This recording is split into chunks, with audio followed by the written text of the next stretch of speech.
윤석열 대통령에 대한 2차 체포영장 집행이 이번 주 중 단행될 것으로 보입니다. 경찰과 고위공직자범죄수사처는 체포영장 집행을 막아서면 누구라도 현행범으로 체포할 수 있다고 경고했습니다.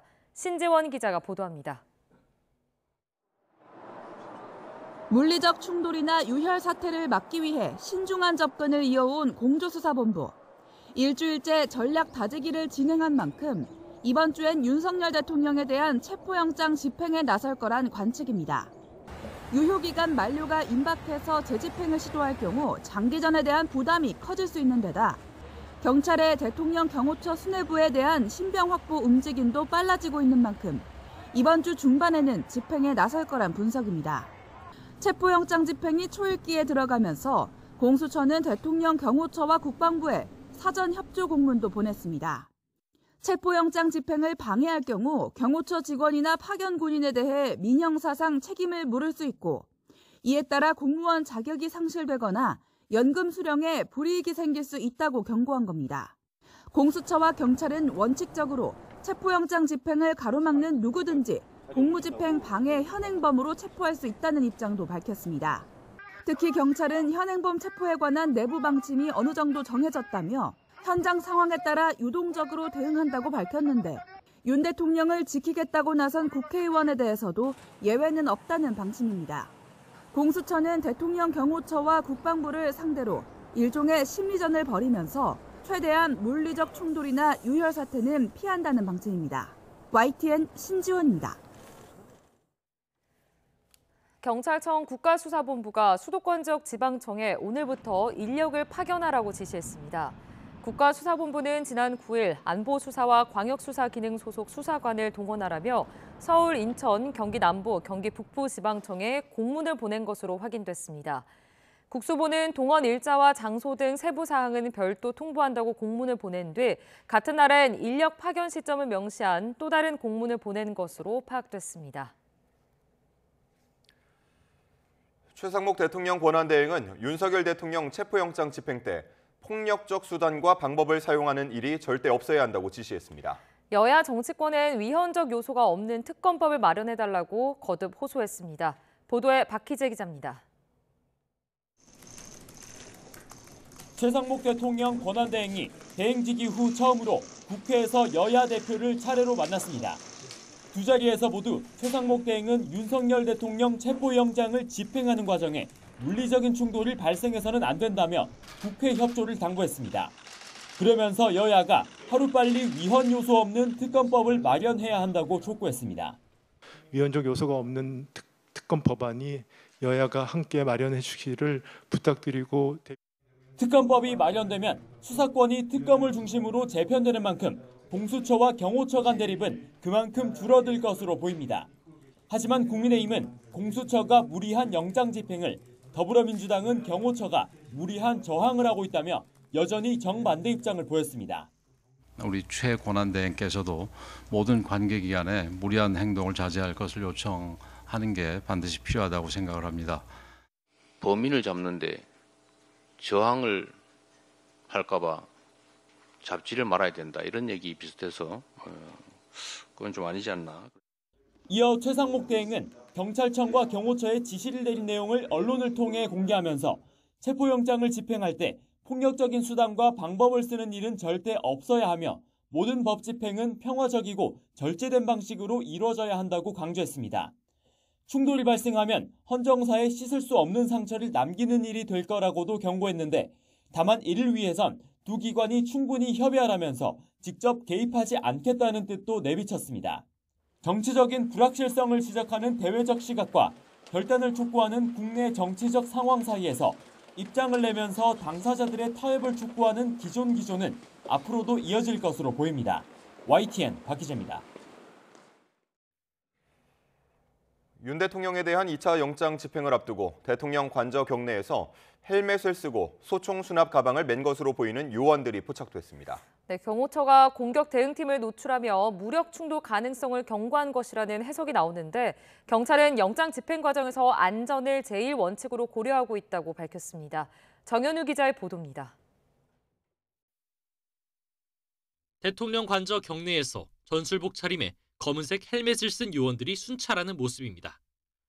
경호처 공격대응팀으로 추정되는 요원들이 순찰하는 모습이 언론에 포착된 겁니다. 이들이 맨 길쭉한 가방에도 시선이 쏠렸는데 해외 군용장비 업체의 소총 수납 가방과 유사하다는 분석이 나옵니다. 실제로 소총을 휴대했는진 알 수 없지만 이들을 노출한 것 자체가 의도가 있는 것 아니냐는 시각도 있습니다. 윤 대통령에 대한 2차 영장 집행의 강경한 태도를 보이는 공수처와 경찰의 무력 충돌 가능성을 시사하며 경고 메시지를 던진 것 아니냐는 겁니다. 경호처의 극렬 저항 속 유혈 충돌 우려까지 나오는 가운데 경찰은 영장 집행에서 제1 원칙은 안전이라고 강조했습니다. 인명피해나 유혈 사태가 없도록 영장을 집행하는 것이 최우선이라며 앞서 안전상의 이유로 영장 집행을 하지 못한 것과 관련해서도 충분히 검토하고 있다고 설명했습니다.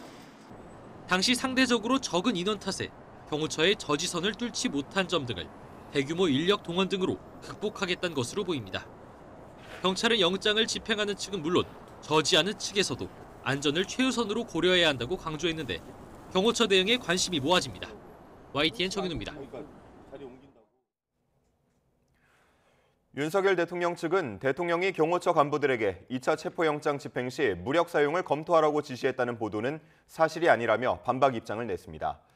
윤 대통령 측은 어제 입장을 내고 대통령은 평소 일상적인 업무 지침에 의한 적법한 직무 수행을 강조했을 뿐이라고 주장했습니다. 이어 경호처 직원들의 정상적인 근무 모습을 마치 총기를 소지하고 대비하는 듯한 사진으로 둔갑시키고 근거 없는 제보로 허위 사실을 공표하는 것은 모두 가짜 뉴스라고 덧붙였습니다. 헌법재판소가 오늘 오후 윤석열 대통령 탄핵 사건에 대한 첫 변론 기일을 열고 본격적인 심리에 나섭니다. 다만 윤 대통령의 불출석을 예고하면서 첫 변론은 조기에 끝날 것으로 보입니다. 김태원 기자입니다. 윤 대통령 탄핵 사건의 첫 변론 기일이 헌법재판소에서 진행됩니다. 지난달 14일 사건이 접수된 지 한 달 만입니다. 정영식, 이미선 재판관만 참석했던 준비 기일과 달리 첫 변론 기일에는 재판관 8명이 모두 참석합니다. 또 당사자가 직접 출석할 의무도 있습니다. 하지만 윤 대통령 측은 공수처 체포 시도 등으로 신변 안전과 불상사가 우려돼 출석할 수 없다면서 문제가 해결되면 언제든 나가겠다고 밝혔습니다. 윤 대통령이 나오지 않는다면 첫 변론은 단시간에 끝날 가능성이 큽니다. 앞서 탄핵 심판을 받았던 노무현 전 대통령은 정치 공세가 벌어질 우려가 있다는 이유로 그 차분한 법리적인 어떤 판단의 장이 되어야지 그 정치 공방의 장으로 그렇게 변질돼서는 안 된다고 생각을 합니다. 박근혜 전 대통령은 법률적으로 출석 없는 진행이 가능하다는 이유로 모두 첫 변론 기일에 나오지 않았습니다. 특별한 사정이 없는 한 아마 출석하지 않으실 것으로 생각합니다. 이에 따라 노 전 대통령의 경우 개정 15분, 박 전 대통령의 경우 9분 만에 재판이 끝났습니다. 오는 16일 2차 기일부터는 윤 대통령 없이도 소추 사실을 두고 양측이 진술하는 등 심리 절차가 본격적으로 시작될 것으로 보입니다. 다만 국회 측과 대통령 측이 증인이나 증거 채택 문제를 놓고 이견을 좁히지 못한다면 추가 기일이 잡히며 재판이 지연될 가능성도 남아 있습니다. YTN 김태원입니다. 윤석열 대통령 측이 정계선 헌법재판관에 대한 기피 신청을 헌재 제출했습니다. 윤 대통령 측은 정 재판관의 배우자인 황필규 변호사가 속한 재단법인 이사장이 국회 측 대리인단 공동대표인 김희수 변호사라며 정 재판관에게 공정한 심판을 기대하기 어렵다며 이같이 밝혔습니다. 윤 대통령 측은 또 국회 측의 이른바 내란죄 철회와 관련해 심판 대상이 청구서 서면으로 확정해야 하고 한덕수 국무총리에 대한 탄핵 심판 결정이 먼저 이뤄져야 한다며 오늘 첫 정식 기일이 시작하는 것에 대한 이의도 신청했습니다. 윤 대통령 측이 정계선 헌법재판관에 대한 기피 신청을 낸 것에 대해 헌법재판소가 논의에 착수합니다. 문영배 헌법재판소장 권한대행은 정 재판관 기피 신청에 대한 논의를 위해 오늘 오전 10시 재판관 회의를 소집했습니다. 앞서 윤 대통령 측은 정 재판관이 진보적 성향을 가진 우리법연구회 회장을 맡았고 인사청문 과정에서 사건에 대한 예단을 드러냈다는 등의 이유를 들어 기피 신청서를 제출했습니다. 윤석열 대통령의 내란 혐의 진상규명을 위한 국회 국정조사 특별위원회가 첫 기관 보고를 시작으로 본격적인 활동에 돌입합니다. 국조특위는 전체 회의를 열고 국방부와 합동참모본부, 방첩사와 정보사, 수방사, 특수전사령부 등을 대상으로 1차 기관 보고를 받습니다. 지난 회의에서 173명 기관 증인 채택이 이뤄진 가운데 아직 여야 합의가 이뤄지지 않은 일반 증인 채택 문제 역시 최대 쟁점이 될 것으로 보입니다. 민주당은 윤 대통령과 김용현 전 국방부 장관, 이상민 전 행안부 장관 등의 증인 채택을 요구하는 반면 국민의힘은 민주당 이재명 대표, 방송인 김어준 씨 등도 출석해야 한다고 맞서고 있습니다. 국민의힘은 윤석열 대통령 강제 수사가 너무 급하게 진행되고 있고 민주당의 내란몰이는 표현의 자유를 억압하는 지경에 이르렀다고 주장했습니다. 민주당은 내란 수괴 피의자의 체포가 지연되는 사이 잔당들의 목소리가 커지고 있다며 민주주의의 적인 가짜뉴스를 반드시 뿌리 뽑겠다고 응수했습니다. 나혜인 기자입니다. 국민의힘은 직무가 정지됐어도 대통령은 여전히 윤 대통령이라며 체포영장 집행 시기를 저울질하는 공수처와 경찰의 국격을 생각하라고 지적했습니다. 국가기관 간 유혈 충돌까지 우려되는 상황에서 토끼몰이식 사법 절차를 강요할 필요가 있느냐며 불구속 수사와 충실한 탄핵 심리를 당부했습니다. 대중 앞에서 망신을 주겠다는 의도로 읽을 수밖에 없습니다. 이재명 대표를 위해 조급하게 체포작전을 벌이는 것이 아니냐 하는 민주당을 향해선 전체주의적인 내란몰이를 중단하라고 날을 세웠습니다. SNS로 내란 선동, 가짜뉴스를 퍼뜨린 일반 국민까지 고발하겠다는 건 표현의 자유를 억압하는 공산당식 사상 통제라며 공세를 이어갔습니다. 민주당에게 동의하지 않으면 모두 내란으로 엮어버리겠다는 대국민 협박이며 민주당은 국가적인 혼란과 피해가 수습되지 않는 건 적법한 영장 집행을 거부하는 대통령 책임이라고 맞받았습니다. 체포가 지연되는 사이 국회엔 독재와 폭력의 상징 백골단까지 등장했다며 내란 잔당의 준동을 막기 위해서라도 빨리 신병을 확보해야 한다고 강조했습니다. 내란 척결 방해는 내란 공범을 넘어 민생경제 파괴의 공범입니다. 민심은 명확합니다. 내란을 빨리 정리하고 경제를 살려달라는 겁니다. 일부 여권 인사와 유튜버가 확대 재생산하는 허위 정보엔 엄정하게 대처하겠다며 이를 검열로 규정하는 것 자체가 거짓 선동이라고 지적했습니다. 5.18 민주화 운동이 올해 은폐되고 희생자들이 2차 가해에 시달린 것도 가짜뉴스 때문이라며 유통 경로를 가리지 않고 퇴치하겠다고 경고했습니다. 카톡이 가짜뉴스 성역입니까? 이 가짜뉴스는 민주주의의 적입니다. 윤 대통령 2차 체포 시도가 임박할수록 상대 진영을 겨냥한 여야의 설전은 더욱 거칠어지는 모습입니다. 야당은 다음 주부터 예고된 내란 혐의 국정조사 청문회에 윤 대통령을 증인으로 세우겠다고 벼르고 있어 갈등은 계속될 전망입니다. YTN 나힌입니다. 러시아에 파병된 북한군 사망자 수가 300여 명에 이르는 등 전체 사상자가 3천여 명에 달한다고 국가정보원이 밝혔습니다. 앞서 북한군 2명이 우크라이나에 생포된 가운데 북한 당국이 생포 전 자폭이나 자결을 강요했다는 사실도 확인됐습니다. 이종원 기자입니다.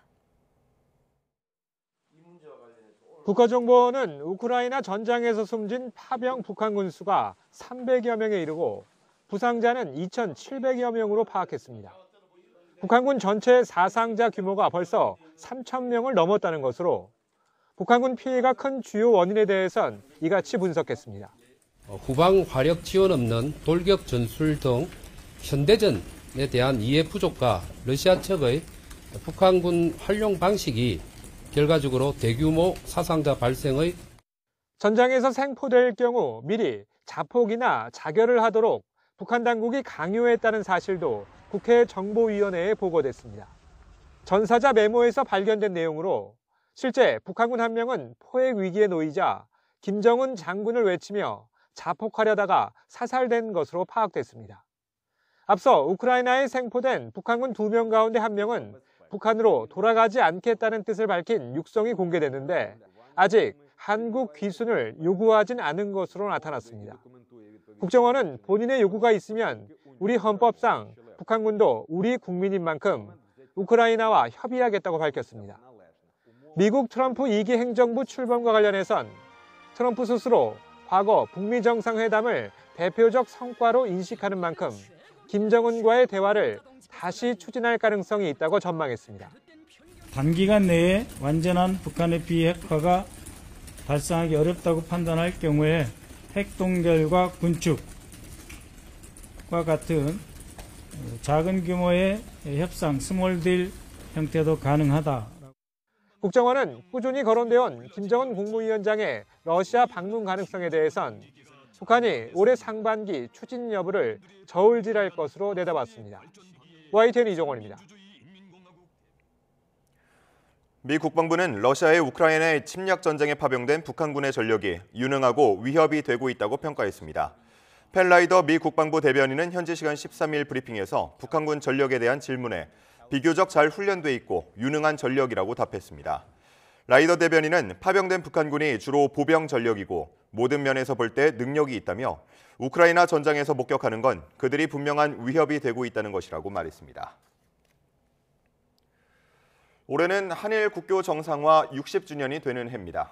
네, 한일 외교장관이 서울에서 만나 불안정한 국내 정세와 관계없이 흔들림 없는 양국 관계 발전을 이어나가기로 약속했습니다. 직접 들어보시죠. 우리는 어떠한 상황에서도 한일 관계를 흔들림 없이 발전시켜 나가기로 하였습니다.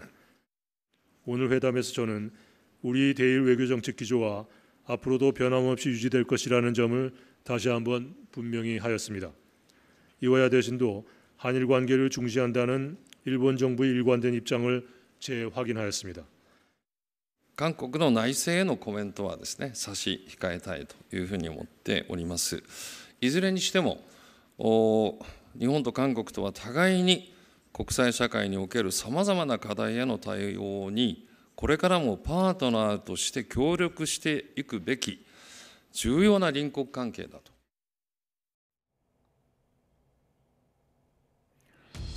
이어서 한 줄 뉴스입니다.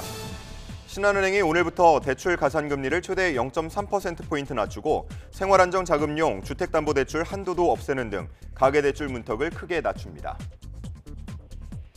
한국농수산식품유통공사 가격정보 사이트에 따르면 마른 김 10장의 평균 소매 가격이 전년 대비 49% 올라 1,562원으로 장당 150원을 돌파했습니다.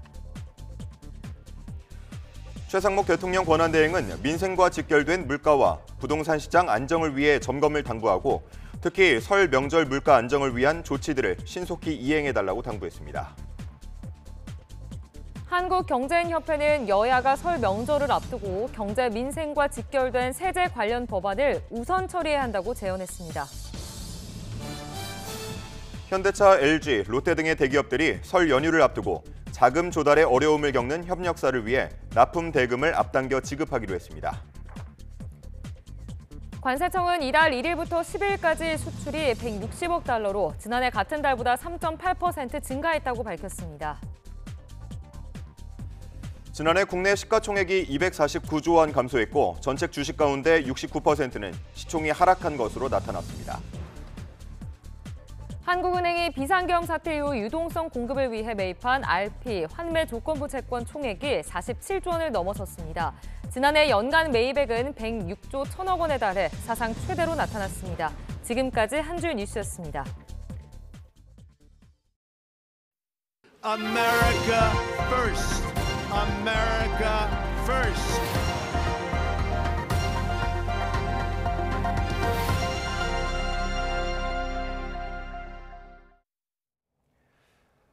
도널드 트럼프 미국 대통령 2기 출범이 꼭 일주일 앞으로 다가왔습니다. 정치인이나 관료 출신을 많이 기용했던 1기 때와는 달리 머스크 등 테크계 거물급들이 정부 요직에 대거 기용됐는데요. 네, 이들에게 트럼프 2기 개혁의 성패가 달렸다 해도 과언이 아닌데 기대만큼 난제들도 산적해 있습니다. 지순환 기자입니다.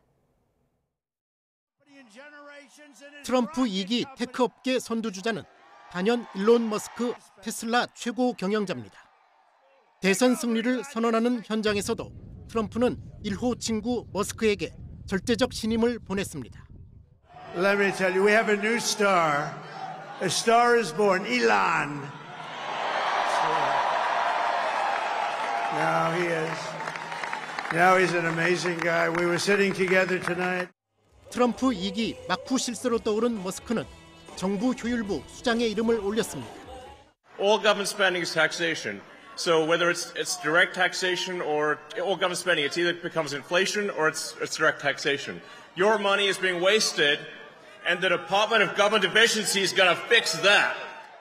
이외에도 벤처 캐피털 출신인 벤스 부통령을 비롯해 머스크와 정부 효율부 공동대표를 맡은 비백 라마스와미도 크게 성공한 테크계 인사입니다.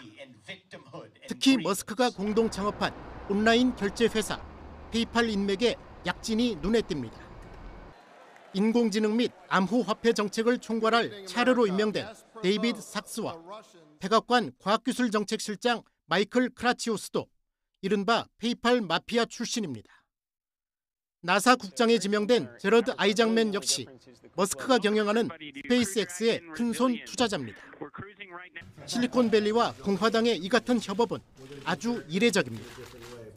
실리콘밸리가 위치한 서부 캘리포니아주가 전통적인 민주당 강세 지역이고 테크 업계가 민주당을 주로 지지해왔기 때문입니다. 하지만 구글 반독점 사태처럼 바이든 정부 내내 빅테크 기업을 독점 폐해를 일으키는 수술 대상으로 본 것이 문제였습니다. The House investigated for potential anti-competitive violations back in 2020. So Apple, Google, Meta, and Amazon were those four companies. 트럼프 2기 정부 전면에 나선 테크계 거물들. 인공지능과 암호화폐, 그리고 우주, 바이오 등 첨단 기술 정책에 새 판을 짤 것으로 보입니다. 공정성 훼손 우려가 큰 이해상충 문제나 미국 우선주의, 마가 진영과의 갈등을 어떻게 풀어갈지 트럼프 2기 개혁의 성패가 갈릴 전망입니다. YTN 지순한입니다. 도널드 트럼프 미국 대통령 당선인 취임 축하 행사가 20일 취임식 이틀 전부터 취임식 다음 날까지 이어질 예정입니다. 트럼프 취임식 위원회는 오는 18일 워싱턴 DC 인근 버지니아에 있는 트럼프 골프클럽에서 리셉션과 불꽃놀이 행사를 개최한다고 밝혔습니다. 트럼프 당선인은 19일 알링턴 국립묘지에서 헌화한 뒤 워싱턴 DC 실내 경기장에서 승리 집회에 참석할 예정입니다.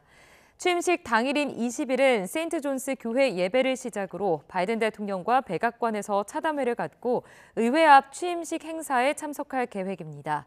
취임식 이후에는 의사당 대통령의 방에서 새 대통령 서명 행사와 군사열, 퍼레이드를 이어간 뒤 백악관 집무실에서 서명 행사를 갖고 세 차례 무도회 행사의 모습을 드러낼 예정입니다.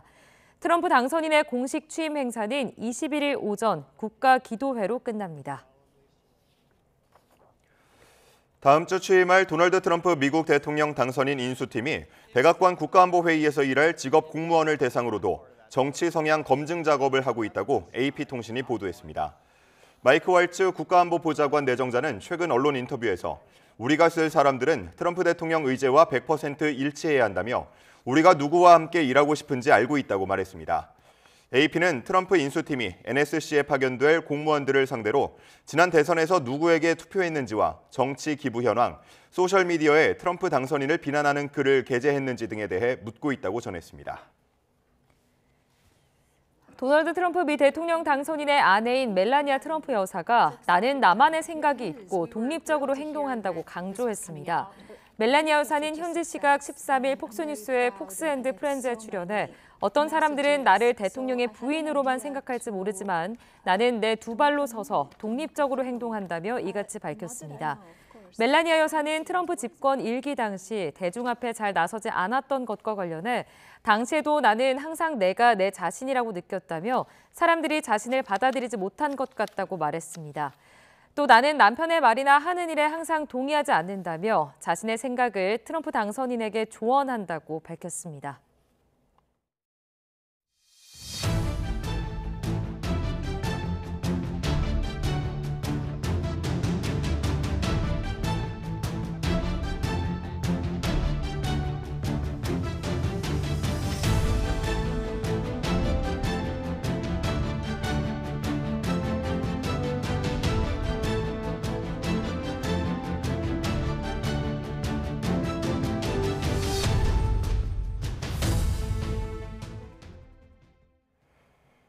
12고 제주항공 여객기 참사 경위를 알려줄 것으로 기대됐던 블랙박스에서 결정적인 마지막 4분의 기록을 찾을 수 없음에 따라 사고 조사는 매우 힘들게 됐습니다. 기체 잔해의 물리적 상태로 사고 당시의 정황을 추정하는 아날로그식 조사도 불가피하게 됐습니다. 김기봉 기자가 전해드립니다. 충돌 직전 마지막 4분의 기록이 없는 비행 기록 장치와 음성 기록 장치. 두 장치 모두 기록 용량인 25시간과 2시간의 기록물이 있어 레코딩은 됐는데 콘텐츠가 전달되지 않은 게 아니라 특정 시간부터 기록 장치 자체가 작동하지 않은 것으로 사고조사위는 판단하고 있습니다. 2시간짜리가 뭐 1시간 56분이 남았다는 게 아니고 2시간은 다 녹음이 됐어요. FDR도 마찬가지로 25시간은 다 녹음이 되고. 근데 이제 마지막 4분 앞에서 이제 저장이 더 이상 되지 않아서 결국 블랙박스의 전원 공급이 끊겼다는 정황이 유력한데 2018년 블랙박스 보조 배터리 장착 의무화 시행 이전에 제작된 사고 여객기엔 보조 배터리가 없었습니다. 사고조사위는 전원 차단으로 블랙박스 기록이 모두 중단된 건 매우 이례적인 상황이라며 전원이 차단된 원인도 조사하고 있습니다. 이와 함께 결정적인 단서가 없어진 만큼 보조 단서 확보에 주력하고 있습니다. 관제사와 조종실 간의 대화 기록인 관제 통신 기록과 착륙 당시 항공기를 찍은 모든 각도의 공항 CCTV, 양쪽 엔진의 상태, 잔해에서 확보한 각종 전자장비, 목격자들 인터뷰 등을 총동원할 수밖에 없는 상황입니다. 사고 기체의 물리적인 상태를 하나씩 살피면서 상황을 역추적하는 아날로그식 정황 조사도 불가피하게 됐습니다.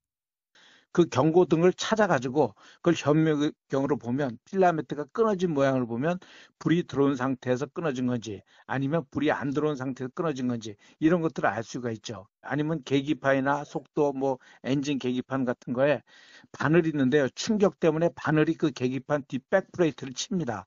그럼 치는 그 모습 같은 걸 보고 아울러 블랙박스에 기록돼 있는 25시간의 비행 기록과 2시간의 음성 녹음에서도 간접적인 단서를 찾기 위해 정밀 분석을 벌일 계획입니다.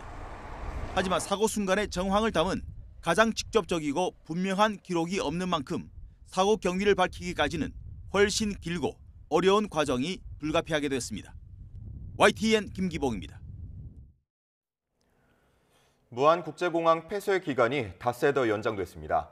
국토교통부 항공고시보에 따르면 무안공항 활주로는 오는 19일 새벽 5시까지 폐쇄 기간이 늘었습니다. 무안공항 활주로 폐쇄 기간 연장은 이번이 세 번째로 지난달 29일 사고 직후 지난 1일 오전까지 잠정 폐쇄됐다가 기간이 지난 7일에 이어 14일까지로 재차 늘어난 바 있습니다. 사고 현장의 수색과 조사가 진행 중인 만큼 폐쇄를 연장한 것으로 보이는데 참사로 인한 공항시설 보수를 끝내는 데 걸리는 시간 등을 고려하면 활주로 폐쇄 기간은 또 연장될 가능성이 있습니다. 정부가 제주항공 여객기 참사에 따른 항공기 이용에 대한 국민 불안을 해소하기 위해 전국 공항 활주로와 터미널 등에 대한 합동 점검에 나섭니다.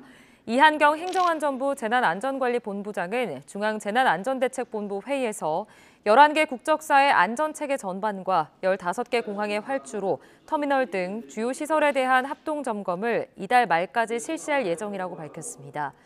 이 본부장은 이어 전국 공항의 항행 안전시설에 대한 특별 점검과 제주항공 여객기 사고 항공기와 동일한 기종을 보유한 항공사에 대한 특별 안전 점검이 지난주에 마무리됐다고 말했습니다. 그러면서 국민께서 안심하고 항공기를 이용할 수 있도록 점검 결과를 투명하게 공개하고 개선 방안을 마련해 즉시 조치할 수 있는 사항들은 조속히 진행될 수 있게 하겠다고 덧붙였습니다. 국토교통부가 제주항공 참사 수습 과정 백서를 만들고 4월까지 항공안전 혁신 방안을 마련하기로 했습니다. 국토부는 또 올해 안에 서울 상암에서 완전 무인 자율주행 시범 운행을 개시하고 KTX의 임산부 지정 좌석도 도입할 예정입니다. 최도희 기자입니다. 179명의 목숨을 앗아간 무안 제주항공 여객기 참사. 참사 원인을 규명하기 위한 조사가 한창인 가운데 항공안전을 총괄하는 주무부처인 국토부의 올해 업무 계획은 안전한 대한민국에 초점이 맞춰졌습니다. 제주항공 여객기 사고로 유가족들의 고통과 항공 안전에 대한 국민적 우려가 큰 상황인 만큼 사고 후속 조치에 만전을 기하고 항공 안전 체계를 혁신하겠습니다. 국토부는 참사 재발 방지를 위해 이번 참사 원인을 객관적으로 규명하고 사고조사위원회 개편을 추진하겠다는 각오입니다. 참사 수습 과정을 기록하기 위한 백서를 만들고 항공안전 전반에 대한 안전혁신 차원에서 4월까지 민간 전문가와 항공안전 혁신 방안을 마련할 예정입니다.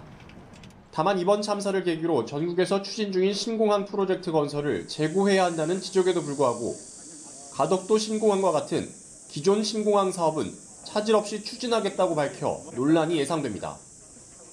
이와 함께 국토부는 각종 교통사업에도 속도를 내겠다는 각오입니다.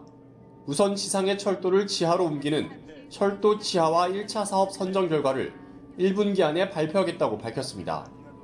전국 주요 거점을 빠르게 연결하는 이른바 사고 파기사 고속철도망 구축도 올해 안에 가속화하고 국도 18개를 개통하는 등 간선 도로망도 지속적으로 늘리기로 했습니다. 이르면 올해 안엔 서울 상암동에서 국내 최초로 완전 무인 자율주행 시범 운행하는 모습을 볼 수 있을 것으로도 기대됩니다. 국토부는 또 임산부의 편리한 열차 이용을 위해 KTX 일반 열차에 임산부 지정 좌석을 신규 도입하겠다는 방침입니다. YTN 최두입니다. 제42대 대한체육회장 선거가 법원 문턱을 넘어 오늘 예정대로 진행됩니다. 선거 전날 제동이 걸린 대한축구협회와 다른 결과가 나온 이유는 무엇인지 조은지 기자가 보도합니다.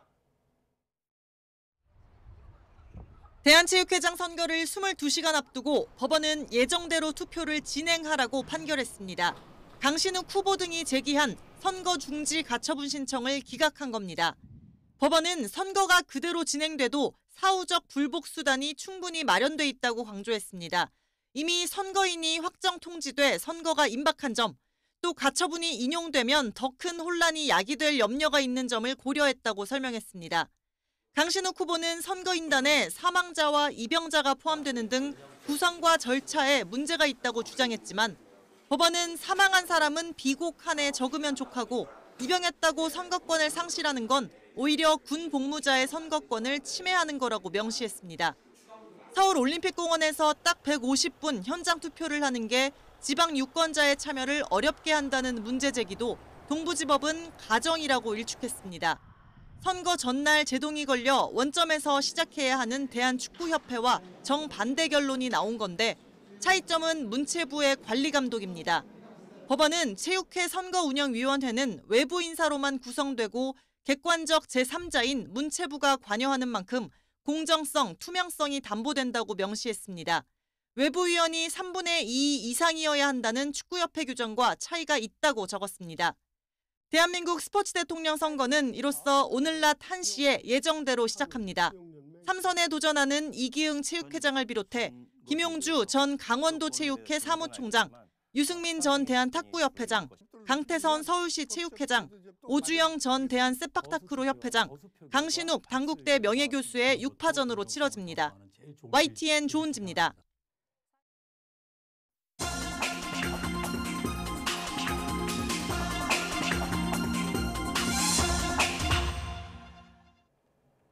오늘의 글로벌 픽입니다. 미 서부 최대 도시 로스앤젤레스를 강타한 산불이 계속되는 가운데 현지에서 또다시 강풍이 예고되면서 적색 경보가 발령됐습니다. 새해맞이 폭죽놀이가 이번 산불의 원인일 가능성도 제기됐습니다. 김선중 기자입니다. 주택가 위로 시뻘건 불길이 매섭게 올라옵니다. 소방 헬기가 연신 물을 뿌려보지만 강한 바람을 타고 번지는 불길을 잡기에는 역부족입니다. 화마가 휩쓸고 지나간 집은 폐허만 남았습니다. I need to see my house. We've lived there for 30 years and everything of ours is gone. Lost everything. 소방 용수 부족으로 바닷물까지 끌어다 쓰는 형편이지만 진화 작업은 여전히 더디기만 합니다. LA 카운티 소방 당국은 진화 작업이 10%대에 머무르고 있다고 밝혔습니다. 더 큰 문제는 당장 이번 주에 강한 바람이 예보돼 있다는 겁니다. 미국 국립기상청은 오는 15일까지 시속 80km에 달한, 심지어 산에는 최고 시속 113km의 돌풍이 불겠다며 적색 경보를 발령했습니다. These winds, combined with low humidities and low fuel moistures, will keep the fire threat in all of Los Angeles County very high. 이런 가운데 미국 LA 산불이 새해 첫날 폭죽놀이 여파 때문일 수도 있다는 주장이 제기됐습니다.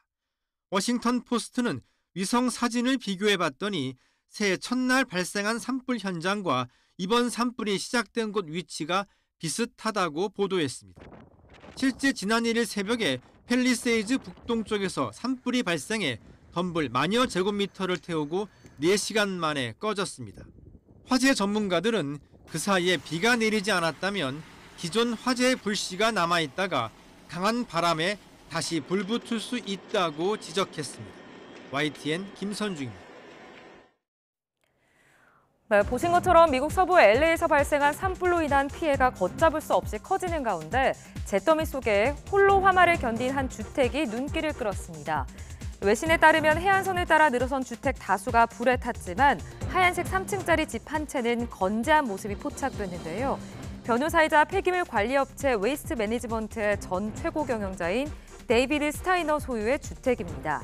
스타이너는 화재와 지진에 견딜 수 있도록 콘크리트를 활용해 강력한 구조로 집을 지은 덕분이라고 설명했습니다. 일본 규슈 동쪽 미야자키현 앞바다에서 규모 6.9의 지진이 발생해 쓰나미 주의보가 발령됐습니다. 진원의 깊이는 30km인데요. 이번 지진으로 미야자키현 북부 평야 지역과 후쿠오카현, 사가현 등지에서도 진도 4에서 5의 흔들림이 감지됐습니다. 세계 최대 규모의 종교 축제인 인도의 쿰브멜라가 개막됐습니다. 수천 년의 전통을 지닌 쿰브멜라는 올해의 경우 인도 북부 프라야그라즈에서 개막됐으며 다음 달 26일까지 45일간 진행됩니다. 축제 기간 힌두교 순례자들은 죄를 씻어내고 윤회 굴레에서 벗어난다는 의미로 강물에 들어가고 임시 숙소에서 기도를 드립니다. 여객기 화물칸에 실려 태국으로 밀수되던 새끼 고릴라가 튀르키예 이스탄불 공항에서 구조됐습니다. 튀르키예 동물보호 당국은 생후 5개월쯤 된 이 새끼 고릴라가 지난달 터키항공 화물칸 상자에 실려 나이지리아에서 태국으로 향하던 중 이스탄불 공항에서 발견됐다고 밝혔는데요. 이 고릴라는 공모를 통해 올리브란 뜻의 자이틴이란 이름까지 얻었으며 현재 지역 동물원에서 회복 중입니다. 지금까지 글로벌 픽이었습니다. 오세훈 서울시장이 새해 첫 시정화두로 민생 살리기를 내걸고 이를 위해 규제의 절반을 덜어내겠다고 밝혔습니다. 새해 시작 2주 만에 벌써 규제 철폐 4호까지 늘었는데 모두 부동산 관련 규제로 건설 경기 활성화로 이어질지 주목됩니다. 김연아 기자입니다.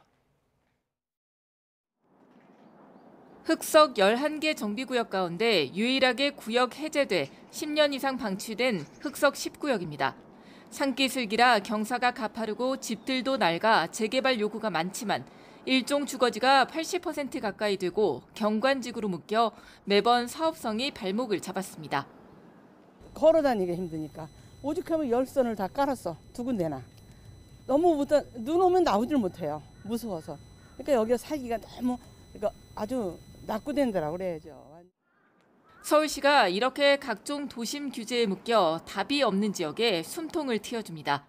지금까지는 1단계 종상향 시 무조건 사업장 면적의 10%를 공공기여로 받았는데 앞으로는 종상향을 해도 다른 규제로 실제 용적률이 220%에 그쳤다면 공공기여도 실제 추가된 용적률에 비례해 4%만 받게 됩니다. 시는 흑석동과 정릉동 등 사업진의 일종이 많은 규제지역 5곳이 혜택을 볼 것으로 내다봤습니다. 기존의 제도는 지금처럼 공사비가 안 비쌌을 때 유지됐던 시스템이니까 사업이 진행되지 못해서 도심 쪽에 주택 공급이 늘지 못했을 텐데 그거를 풀어줌으로써 도심의 정비 사업이 진행이 돼서 공급이 늘어난다 그러면 이제 그런 효과는 이 서울시 사회 전체가 누리게 되는 거죠. 아파트나 오피스텔 등의 집합상가 공실률이 치솟는데도 계속 상가를 짓게 했던 규제도 철폐됩니다.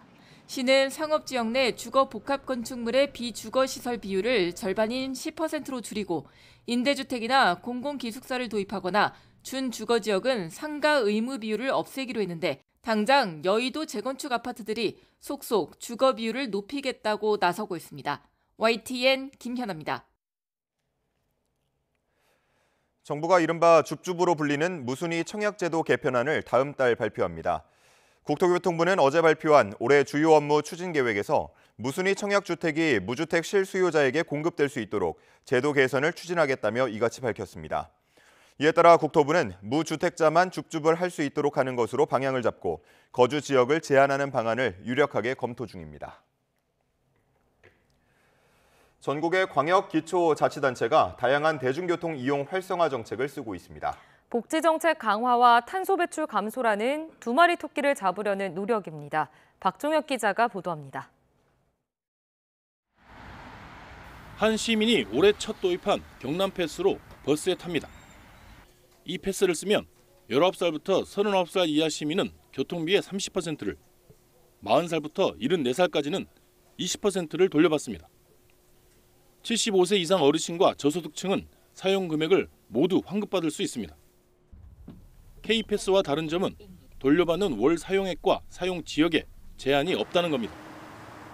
자녀가 둘인 경우는 30%, 그 이상은 최대 50%까지 혜택이 늡니다. 저 같은 경우는 자녀가 둘인데 1월 달부터 30%로 확대된다고 하니까는 대중교통을 이용하는 입장에서는 가게에 많은 도움이 될 것 같습니다. 경남 패스는 경남도의 후반기 도정 운영 핵심인 복지, 동행, 희망의 첫 번째 사업입니다.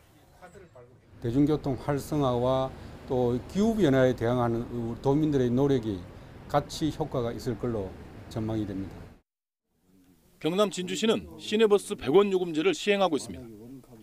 대상은 6살부터 18살까지 어린이와 청소년입니다. 교통카드를 이용하는데 생년월일을 등록하면 100원의 시내버스를 탈 수 있습니다. 원래는 버스비가 950원이어서 조금 부담스러웠는데 100원이 되면서 이제 친구들이랑 더 많이 놀 수 있고 먼 곳까지 갈 수 있게 되어서 좋은 것 같아요. 각 지방자치단체의 다양한 대중교통 이용 활성화 정책이 실질적인 효과로 이어질지 관심이 모아집니다. YTN 박정혁입니다. 우리나라를 뜨겁게 달궜던 2002년 월드컵 다들 기억하실 겁니다. 이 월드컵의 주역이면서 베트남의 축구 영웅인 박항서 감독이 전라북도 홍보대사로 활동하기로 했습니다. 윤지아 기자가 보도합니다. 미소를 머금고 축구공에 한자 한자 글씨를 씁니다. 축구 유니폼을 입은 아이들에게 축구공을 전달합니다. 전라북도 명예 홍보대사가 된 박항서 감독. 베트남 감독 제가 알았으니까 놀랍해서 도전하면 결국 성공한다는 전라북도의 도전 가치, 도전 경성과 박 감독의 가치관이 맞닿아 있기 때문입니다. 끊임없이 이렇게 도전하고 노력한 열정, 도전 정신은 우리 도예가 추구하는 도전 경성이라는 그 가치와도 닮아 있다고 생각합니다. 2002년 한일 월드컵에서 대표팀 수석 코치를 맡은 박항서 감독. 히딩크 감독과 함께 대한민국을 4강으로 이끈 주역입니다. 이후 베트남으로 가 축구 약체로 평가받던 베트남을 역대 최고 성적인 준우승으로 이끌며 베트남 국민으로부터 베트남의 히딩크라는 별명을 얻었습니다. 홍보대사 위촉식에서 박 감독은 우리나라와 베트남에서 쌓은 경험을 바탕으로 전북의 매력과 가능성을 세계에 알리겠다는 포부를 밝혔습니다. 전라북도와 잊지 못할 추억도 있다며 학창 시절을 회상한 박항서 감독. 전혀 인연이 없는 건 아닙니다. 옛날에 학교 다니고 이렇게 했을 때 보면 고속버스로 전주를 지나서 이렇게 가기도 했고 또 기차를 타고 가기로 하면 남원역에서 내려서 시골로 가기로 했기 때문에. 박항서 감독은 2036년 전북 하계올림픽 유치를 위해 최선을 다해 힘을 보태겠다고 밝혔습니다. YTN 윤지아입니다. 미국 프로야구 메이저리그 두 번째 시즌을 앞두고 이정우가 건강한 몸 상태로 미국행 비행기에 몸을 실었습니다. 이정우는 출국 전 기자들과 만나 부상에서 완전히 회복했으며 현재 몸 상태는 100%라고 밝혔습니다. 그러면서 지난해 많은 경기에 나서지 못했던 만큼 올해는 절치부심해서 좋은 성적을 내도록 노력하겠다고 각오를 밝혔습니다. 이정우는 지난 시즌을 앞두고 샌프란시스코와 6년 1억 1,300만 달러의 대형 계약을 하며 빅리그에 입성했지만 지난해 5월 수비 도중 어깨를 다쳐 수술대에 오르며 시즌을 조기 마감했습니다. 메이저리그 두 번째 시즌을 앞두고 미국으로 출국한 이정우는 열흘 정도 개인 훈련을 진행한 뒤 오는 25일 팀 훈련에 합류할 예정입니다. 화요일 아침 출근길 추위는 주춤하고 있는데요. 중부와 전북, 경북 곳곳에 강수구름이 지나고 있습니다. 특히 경기도 양평과 강원도에는 대설주의보가 내려져 있는데요. 눈비는 아침에 대부분 그치겠지만 경기 동부와 강원도에는 최고 5cm의 눈이 더 내려 쌓이겠습니다. 빙판길과 도로 살얼음에 유의하시기 바랍니다. 현재 대기 정체로 인해 서울 등 수도권과 강원, 경북의 초미세먼지 농도가 나쁨 수준 보이고 있습니다. 차츰 국외 미세먼지까지 유입되면서 대부분 지역에 영향을 주겠습니다. 먼지는 오후에 찬바람이 불며 점차 해소될 전망입니다. 오늘 전국이 대체로 흐리겠습니다. 동해안을 중심으로는 건조특보가 지속하겠고 바람도 강하게 불어 불조심하셔야겠습니다. 오늘 아침 반짝 영상권으로 올라선 곳이 많습니다. 현재 서울 기온은 영상 2도, 청주 2.7도, 부산 1.6도를 보이고 있습니다. 한낮에는 어제보다 2에서 4도가량 높겠는데요. 오늘 낮 기온은 서울 6도, 광주 10도, 대구 11도까지 오르겠습니다. 하지만 밤부터는 찬 공기가 남하하면서 내일 아침에는 예년보다 추운 날씨가 찾아오겠고요. 내일은 남부지방을 중심으로 비나 눈이 내릴 전망입니다. 날씨였습니다. 이상으로 뉴스타트 1부 마칩니다. 잠시 후 2부가 이어집니다. 함께해 주신 여러분 고맙습니다.